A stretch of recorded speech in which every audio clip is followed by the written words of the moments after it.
હવે રાજાને ખૂબ ખરાબ લાગ્યું કે આ બધું છે અને માથે વાળ નથી. આ તો બરાબર ન કહેવાય.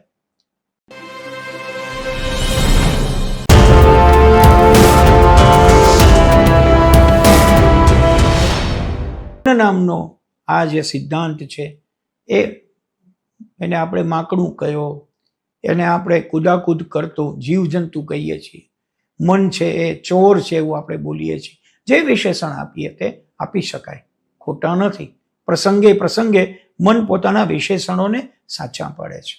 પણ એટલું નિશ્ચિત, આ મનની અંદર એક વખત જે વિચાર ગરી જાય, ઘૂસી જાય, એ જો બહાર કાઢવાની સતર્કતા ન રાખીએ તો મન તમને સુખ શાંતિથી બેસવા દેતું નથી. એક નાનકડી મજાની વાત કરું. એક રાજા હતા, બધી વાતે સુખ હતું અને માથે ટાલ પડી ગઈ. ધીમે ધીમે વાળ ઉતરવા લાગ્યા, ટાલ પડી ગઈ. હવે રાજાને ખૂબ ખરાબ લાગ્યું કે આ બધું છે અને માથે વાળ નથી. આ તો બરાબર ન કહેવાય. પાઘડી પહેરી રાખે, મૂંઝાયા કરે, પોતાનો ચહેરો પોતાને ગમતો નથી. એટલે રાજાએ એક વખત એલાન કર્યું કે મારા માથા ઉપર જે વાળ ઉગાડી આપે એને 100 સોના મોર આપો. નગરમાં ઢંઢેરો પીટવામાં આવ્યો. બાદશાહનો કોઈ નજીકનો માણસ હતો, મંત્રી, એને જઈને ગામમાં કહ્યું કે આવું કોઈ માણસ મળે તો આપો, આપણા રાજા ખૂબ દુઃખી છે, એનામાં ટાલ ઉપર વાળ ઉગાડવા છે. એક વાણદ બહાર આવ્યો અને એને આવીને કહ્યું કે હું કરી દઉં. તો કે ધ્યાન રાખ ભાઈ, 100 સોના મોરના લોભમાં કઈ નક્કી ન કરતો. વાળ નહીં ઉગે તો પછી આપ રાજા છે, પણ તું યાદ રાખજે. વાણંદને કહ્યું કે કહેવાય તો ગયું છે, હવે શું કરવું? એટલે એને કીધું પણ મારી એક શરત. લઈ ગયા રાજા પાસે. રાજાએ કીધું કે તારી શરત શું છે? તો કે હું વાળ ઉગાડી દઉં તો $100 100 હીરામણી આપવાના તમારે. ન ઉગાડું તો મારી ઉપર કઈ પ્રત્યાઘાત નહીં આપવાનો. પણ મારી શરત એ છે કે હું જ્યારે માથામાં માલિશ કરવાની તેલથી શરૂઆત કરું ત્યારે તમારે વાંદરાનો વિચાર નહીં કરવાનો. રાજાને થયું આપણે ક્યાં વાંદરાનું વિચારીએ જ છીએ ભાઈ, અને આમ તો થોડું કોઈ વાંદરા વિશે વિચારે. કઈ વાંધો નહીં, ચાલ તારી શરતનું પાલન કરીશ, હું વાંદરા વિશે નહીં વિચારું. સમજો, આ વ્યંગથી આપણને અધ્યાત્મ તરફ લોકો લઈ જાય છે. પેલા વાણંદે માલિશ શરૂ કર્યો અને 5 મિનિટ થઈ ત્યાં રાજાને વિચાર આવ્યો કે આ વાંદરાની વાત આણે કેમ કરી હશે? હું તો કોઈ દી વાંદરાની યાદ કરતો જ નથી. પછી થયું એવું કે ઉપર પેલો માલિશ કરતો જાય અને રાજા વાંદરાની ભેગા ઘુમરીએ વિચારમાં ચડતા જાય. વાંદરો ક્યાંય નહોતો એની ખાતરી હતી, છતાં પણ વાળ ઉગાડવાની આખી પ્રક્રિયાને વાંદરો યાદ ન આવવો જોઈએ એ એક વિચારે ડિસ્ટર્બ કર્યું. કોઈકે નાખ્યો શબ્દ, શરત કોઈકની હતી, પણ એ કોઈકની વાત મારા મનમાં આવી ગઈ એટલે હું એના ચક્રમાં ફસાયો. હકીકતમાં મન ઝાંઝર, મન જંજીર એ વિષયને આપણે બદલીને એવું કહેવું પડશે કે મન મંદિર, મન પ્રાર્થના. ઝાંઝર અને જંજીર બેમાંથી કશું નથી જોતું, કારણ કે બંનેમાં એક્સ્ટ્રીમ, બંને અંતિમો છે, બંને છેડાઓ છે. જંજીર તો છે જ, પણ ઝાંઝર સાથે રાખીને આખી જિંદગી ન જીવી શકાય. પરિણામે આપણે એમ કહેવું પડે મન મંદિર, મન પ્રાર્થના. અને હકીકતમાં આપણા સંતો મહંતો પણ એવું કહે છે કે પ્રાર્થના એ મનમાં કરવાની વસ્તુ છે. આપણે એમ પણ કહીએ કે પ્રાર્થના એ મનને કરવાની વસ્તુ છે કે હે મન, તું મને સાચો માર્ગ દેખાડતું રહે છે. પણ એવું ન મળે ત્યારે આપણે કોઈ બાહ્ય સંત પુરુષ કે ઓલિયા ફકીરને મળવું હોય છે, અને આપણને નાનકડો ફાયદો કરાવીને સાચો રાહ પકડાવી દે છે. મોહમ્મદ પૈગંબર સાહેબ પાસે ઘણા લોકો દુઆ લેવા આવે. એક વ્યક્તિએ આવીને કહ્યું કે પૈગંબર સાહેબ, હું અલ્લાહને વાસ્તે લડાઈમાં જવા ઈચ્છું છું.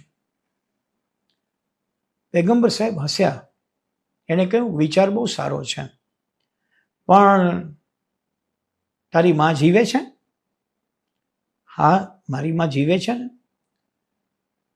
પૈગંબર સાહેબે પાછો પ્રશ્ન પૂછ્યો કે તું જતો રહે તો એની સારવાર કરવા માટે કોઈ ઘરે છે? તો કે ના, એની સારવાર કરવા માટે તો કોઈ નથી, હું જ છું. પૈગંબર સાહેબે સરસ જવાબ આપ્યો કે તો જા, તારી માની સેવા કર, કારણ કે એના પગમાં જ જન્નત છે. જે જન્નત માટે થઈને તું લડાઈ કરવા જવાનું નક્કી કરી બેઠો છે. તમે જો, સમજદાર કોઈ ઈશારા કાફી હૈ એવું આપણે બોલીએ છીએ. આપણા કોઈ બુદ્ધ પુરુષ, આપણા કોઈ આત્મીય પુરુષ, સંત મહંત, સૂફી લોકો ક્યારેક ક્યારેક એક નાનકડો ચમકારો કરી જતા હોય છે, અને એ ચમકારાના માર્ગે આપણે વળવાનું શરૂ કરીએ તો મને એમ લાગે છે કે અનેક પ્રશ્નો, અનેક ભ્રમણાઓ આપણી દૂર થઈ જાય છે.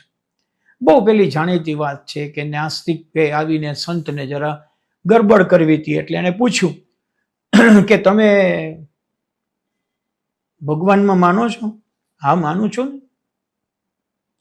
ભગવાન છે એવું તમે માનો છો? તો હા, માનું છું. અત્યારે છે એવું તમે માનો? તો માનું છું. સાબિત કરો. નાસ્તિક નાસ્તિક છે અને આસ્તિક આસ્તિક છે. જેમ નાસ્તિકે નકાર પકડી રાખ્યો, તેમ પેલા આસ્તિક ફકીરે હકાર પકડી રાખ્યો. બરાબર, આ યુદ્ધ જીવનમાં ચાલતું હોય ત્યારે આપણે સમજવાની જરૂર છે કે હકાર જ જીતશે, નકાર જીતશે નહીં. માટે આપણો પક્ષ હકાર તરફ હોવો જોઈએ. પેલા નાસ્તિકે કહ્યું, સાબિત કરો કે ભગવાન છે. હવે પેલા સંત ફકીર તો શું કરે, ભગવાનની પૂજા કરતા હતા, અને એને પંચપાત્રની અંદર સરસ મજાનું પંચામૃત ભર્યું હતું. એક આચમની ભરી અને પેલાને કીધું લે. એને પોતે આચમની લીધી. પછી એને પૂછ્યું કે આ શું છે? તો કે એ પ્રસાદી છે, પંચામૃત છે. તો કે એમ નહીં, આ છે શું? તો કે દૂધ છે. શું કરવું? પી જા. એટલે પેલો માનીને પી ગયો. કેવું લાગ્યું દૂધ? તો કે ગળ્યું લાગ્યું, ખાંડ છે અંદર. તે જે દૂધ પીધું ને એ જ દૂધ આમાં પંચપાત્રમાં પડ્યું છે. એમાંથી ખાંડને અલગ કરી મને પછી આપ. જા, બેસી જા ખૂણે. સંત છે, એને ઈશારો કરતા આવડે છે. એટલે કીધું કે આ પંચપાત્રમાં ભર્યું બધું લઈને જા અને ત્યાં ખૂણે બેસી જા. ખૂણે જઈને મને બે જુદા કરી દે, ખાંડ જુદી પાડી આપ. પેલો માણસ તો મૂંઝવણો મુકાઈ ગયો કે કેવી રીતે થાય, અને નતમસ્તક થયો. એણે કીધું કે મારી ભૂલ થઈ ગઈ. તો કે બેટા, તારી ભૂલ નથી, સારું થયું તે પૂછી લીધું. તારી આ ઉંમરે આવું કોકને પૂછતા રહેવું, પછીની જિંદગી આપણી બહુ સુંદર રીતે ચાલે. અને તે પૂછ્યું એટલે મેં તને જવાબ ન આપ્યો, સાબિતી જ આપી. જેવી રીતે આ દૂધની અંદર સાકર છે છતાં દેખાતી નથી, અનુભવાય છે, સ્વાદ અનુભવાય છે, એવી જ રીતે આ ઈશ્વર આપણી આજુબાજુ છે જ, પણ એને અનુભવવાનો હોય. ક્યારે વિચાર કર્યો કે રાત કોણ પાડે છે? ક્યારે વિચાર કર્યો કે દિવસ કોણ ઉગાડે છે? ક્યારે વિચાર કર્યો કે મેં ખાધેલો ખોરાક બીજે દિવસે અંદર કોણ પચાવી નાખે છે? આ પ્રશ્ન પૂછ્યા વગર જે જવાબ નથી, એ આપણો ઈશ્વર છે. વાત તો બહુ નાની અને સમજની છે.